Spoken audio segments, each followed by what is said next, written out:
Netflix's rendition of Avatar, The Last Airbender, has finally hit screens, prompting a flurry of reactions from die-hard fans. While opinions are mixed, with some feeling less than thrilled, others are lauding the alterations, enhancements, and fresh elements brought to the live-action adaptation. Devoted followers and Airbender enthusiasts who have delved into the new rendition are flocking to social media platforms to dissect its nuances, dissecting plot twists, character developments, and narrative shifts from the beloved Nickelodeon original. Welcome to Heroes Palace, and today we take a glimpse into some of the changes and additions in the live-action adaptation that are earning applause from fans. Lu Ten's funeral deepens Iroh and Zuko's bond. In the original animated series, the episode The Tales of Ba Sing Se provides a poignant glimpse into the depths of Iroh's sorrow, revealing a side of him rarely seen. In a heart-wrenching tribute to his late son Lu Ten, Iroh sheds tears openly as he sings Leaves from the Vine, leaving viewers emotionally devastated by the rawness of the scene. The live-action adaptation takes this emotional journey even further by introducing a scene depicting Lu Ten's funeral, a moment absent from the original cartoon. Here, the audience witnesses the full extent of Iroh's anguish, seeing how the loss shattered not only his military career but also his spirit as a man. As he sits before his son's shrine, seemingly inconsolable, his brother Fire Lord Ozai attempts to offer solace but is visibly discomforted by Iroh's display of emotion. It is Zuko who steps forward to aid his uncle through his grief, recounting a memory of Lu Ten's kindness and generosity. Zuko shares how Lu Ten once supported him during a difficult time by gifting him a medal he had won for topping his officer's class. Returning the medal as a gesture of respect and solidarity, Zuko's act deeply moves Iroh, forging a bond between them. From that moment on, Iroh resolves to shield his nephew, recognizing the support and encouragement he cannot expect from his father, Ozai. Fans appreciate how this moment is portrayed in the live-action version, as it adds a new dimension to the intricate relationship between uncle and nephew, while also enriching his backstory for those new to his animated history. The 41st Division and Zuko's journey. In both the original Avatar, The Last Airbender animated series, and its live-action counterpart, a crucial flashback elucidates how Zuko fell out of favor with Fire Lord Ozai and was subsequently banished to pursue the Avatar. In both renditions, Zuko finds himself in a Fire Nation War Council meeting where a general proposes using the 41st Division, comprised mostly of inexperienced soldiers, as bait for the Earth Kingdom to provoke them into battle. Zuko vehemently objects, deeming the plan dishonorable and condemning the inevitable sacrifice of these soldiers. His defiance provokes his father's wrath, leading to a confrontation in the form of an Agni Kai, a firebender duel, not with the general, but with Ozai himself. Refusing to raise arms against his own father, Zuko's act is interpreted by Ozai as weakness. In both versions, Ozai inflicts a disfiguring punishment upon his son, but their subsequent actions diverge. In the animated series, Ozai disowns and exiles Zuko, decreeing that he can only return upon capturing the Avatar. In contrast, the live-action adaptation portrays Ozai as somewhat more tempered, suggesting that Zuko lacks real-world experience and could benefit from a journey at sea.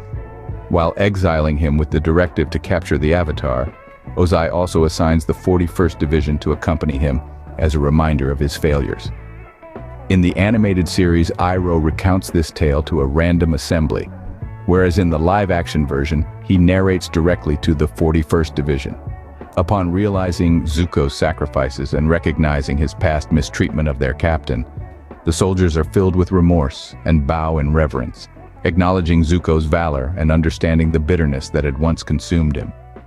This alteration in the live-action version fosters a stronger bond between Zuko and his crew, providing them with insight into his sacrifices and earning him the respect he rightfully deserves, surpassing the original series in the eyes of many fans.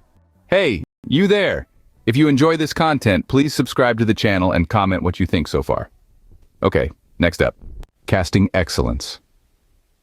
While both critics and supporters present compelling arguments regarding the live-action adaptation of Avatar, The Last Airbender, they find common ground in their assessment of the casting choices. Critics and fans alike commend the seasoned cast members portraying the adult characters, as well as the youthful actors embodying the younger members of Team Avatar and their adversaries. Gordon Cormier, in his portrayal of Aang, garners particular acclaim for impeccably capturing the essence of his animated counterpart. His delivery of humor, attitude, and overall demeanor earns widespread praise for faithfully depicting the pint-sized avatar. Likewise, Ian Ousley as Sokka, Kiyo Tarbell, who portrays Katara, and Dallas Liu as Prince Zuko, receive accolades for their performances in the live-action adaptation. Among the adult cast, Paul Sun-hyung Lee masterfully embodies Uncle Iroh, especially in emotionally charged scenes depicting his relationship with Prince Zuko, his troubled past, and the loss of his son. Further commendation is extended to series villains Daniel Dae Kim as Fire Lord Ozai and Ken Leung as Commander Zhao, both praised for infusing their characters with the perfect blend of menace and intimidation. Closure with Gyatso. Before the tragic annihilation of the Air Kingdom and the extermination of the air nomads, in the days when the Avatar was but a gifted child residing at the Southern Air Temple, his closest companion and mentor was Monk Gyatso. A beacon of joy and wisdom, Gyatso adeptly blended mirth with instruction, endeavoring to preserve the Avatar's innocence amid his teachings. He served as his guardian, cherishing the responsibility deeply. Though he sought to impart the ways of the air nomads, their lessons were abruptly cut short by the onslaught of the Fire Nation during the devastating Great Comet, which razed the temple and claimed the lives of countless air nomads, including Gyatso. Upon his return a century later, the discovery of Gyatso's remains amidst the temple's ruins triggers an avatar state within him. In the live-action rendition of the series, he experiences a closure denied to him in the animated counterpart. He encounters Gyatso in the spirit world, where a playful jest confirms Gyatso's identity before they share a poignant embrace, prompting tears of reunion. Opting to remain in the spirit realm to aid him one final time, Gyatso imparts counsel on navigating encounters with Ko and contacting Avatar Roku. Furthermore, Gyatso alleviates the Avatar's burden of guilt for his absence during the air nomads' struggle against the Fire Nation, assuring him that his presence would have led to mere tragedy. You would have just died, along with everyone else. It is not your fault, so let go. So what do you think? Do you agree, or are you on the other side of the fence? Comment down below and let us know. Until next time.